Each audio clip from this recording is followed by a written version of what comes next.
Greetings, ladies and gentlemen, and welcome back to another review video. Today we are continuing on with our Sword Art Online marathon with the next story arc in the series, which is known as the Fairy Dance arc.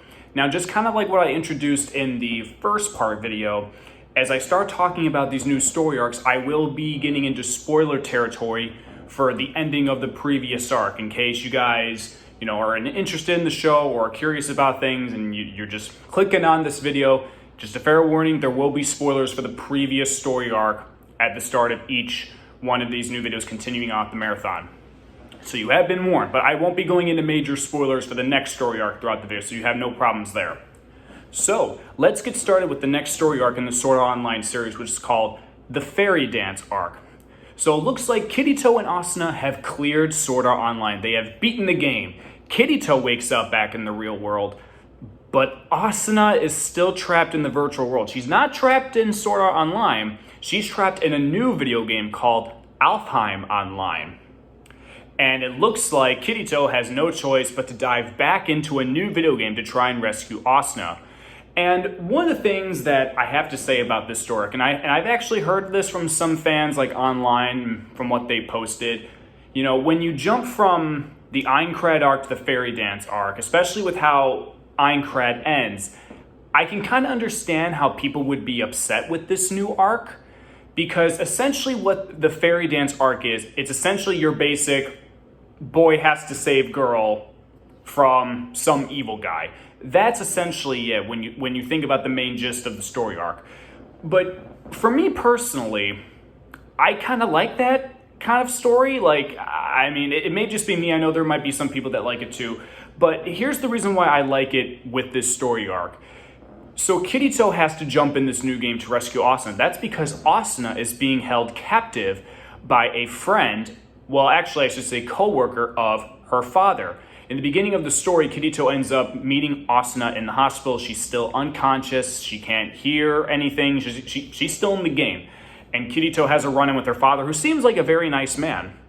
But then we meet somebody by the name of, I hope I'm pronouncing the first name right, Nobuyuki Sugo, who apparently works for Asuna's father and apparently is going to marry Asuna. And if you remember what happened in the first story arc, yes, fans, no. So after Asuna's father leaves, we learn what Sugo's true intentions are, and that is to have Asuna marry her against her will. Creepy bad guy stuff, okay? That's the thing. So I feel with this story, though, there are stakes to this. I mean, even though it's your basic boy must save girl, you don't want the boy to lose. Because if the girl ends up being with this other guy, yeesh. So that's essentially it. Kirito has to rescue Asuna from Sugo, and he only has, I think he's got about maybe 2 weeks. Yeah, I think he's got about 2 weeks to rescue her. But within every single episode, you don't really know, but you definitely feel that pressure of him that he needs to get to her as quickly as possible. And we're also introduced to another new character in the series who has become another fan favorite, and that is Kirito's younger sister, Suguha. Or, nope, I can't say because that could be a spoiler. We learn about Kirito's sister. She's a great character. We learned some things about her which are a little bit weird. Even when I was watching it for the first time, I was like, But again, with kind of how this whole story works, I mean, I get it. And there's definitely an emotional moment for Kirito and his sister towards the end of this story arc, where I was like, wow, okay, they did that. Like, whoo. Yeah, it's got the emotional stakes in it. Believe me when I say, even though we're moving away from what the story previously was, there are drastic stakes in this, and there are some emotional moments with these characters that, it's crazy. It's just crazy. Now, overall, what did I think about the story arc? Well, for one thing, Kirito's in a new video game. He's now in the world of fairies. It's similar to Sword Art Online, but it's still in that fantasy realm. But now all of the main characters are some sort of race of fairies.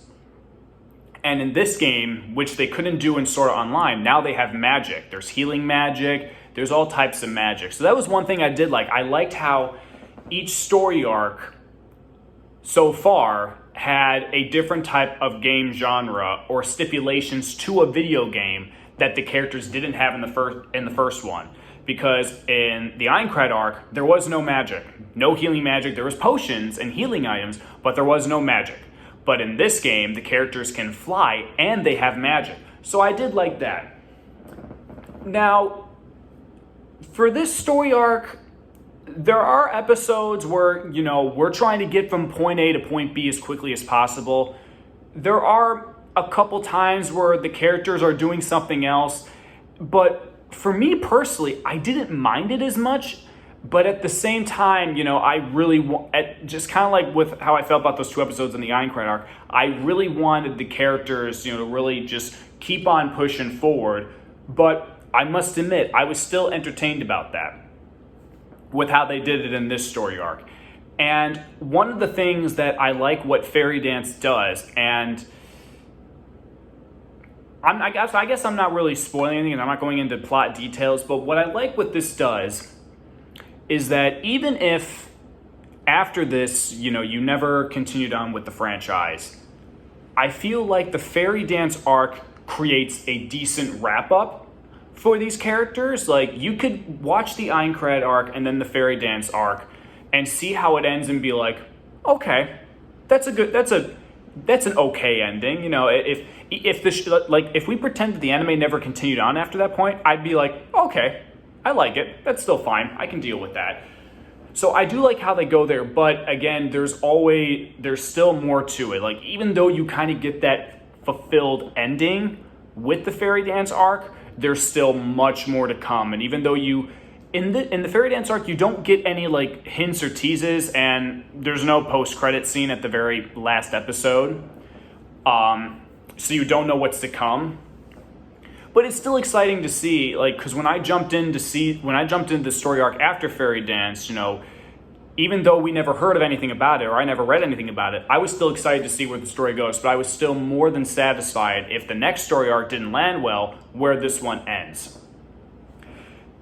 And now when it comes to rating, I can agree with the fans on one thing, that I was disappointed with how Aincrad ended and where this new story began, where I was like, okay, I kind of wish they were kind of sticking to this, because in Aincrad, Kirito and Asuna did beat the game, but they only beat it on the 75th floor, so they still had 15 more floors to go. Even though that arc kind of went all over the place and skipped a whole bunch of floors, I still would have preferred to see like a couple more episodes where they continued on and got to the 100th floor. But with what the author decided to do, I can't blame him, because that was his vision. That's what he wanted to do. So I was mad about that. And there are some points where the characters have to stop and do something else or fulfill another quest when you really just kind of want to get it from point A to point B. But for me, it's handled a little. Even though there are side events going on with this arc, they still felt okay. They weren't boring to me. It was still cool to see these characters meet new characters. And the showdown at the end was intense, very intense, but at the very end of it, it's like, okay, that's good. Okay, rating. What am I going to give the Fairy Dance? I was going to give Fairy Dance a B+, just because after I finished it for the first time, it's not the same as Aincrad. Even though there are similar parallels, it's not the same, and I kind of like more of the stipulation of Aincrad over Fairy Dance. But again, it's different all around. I'm going to stick with my gut. I'm going to give the Fairy Dance arc a B+. It's still a really good arc. Even though it's a simple plot, it still has its emotional moments. It introduces us to some brand new characters that have become fan favorites of the series. But it also wraps up everything pretty nice with a bow on top, just in case, you continue watching beyond this point and you just don't like it. At least you can tell yourself, okay, these first 2 story arcs come together very well, and it tells a pretty good story. So yeah, I'm gonna stick with the B+. I think that's fair. And that's my review of the Sword Art Online series arc Fairy Dance. The next time we meet up, we're actually gonna be talking. I'm pretty sure it's labeled as a movie, the more I think about it, but I'll explain more of it when we get into it, but the next arc isn't really an arc at all. It's actually a movie, and I'll go into detail when we get to that, but it's going to be the movie that is labeled as Sword Art Online Extra Edition. So when we come back, we'll talk about that, and I'll see you guys next time.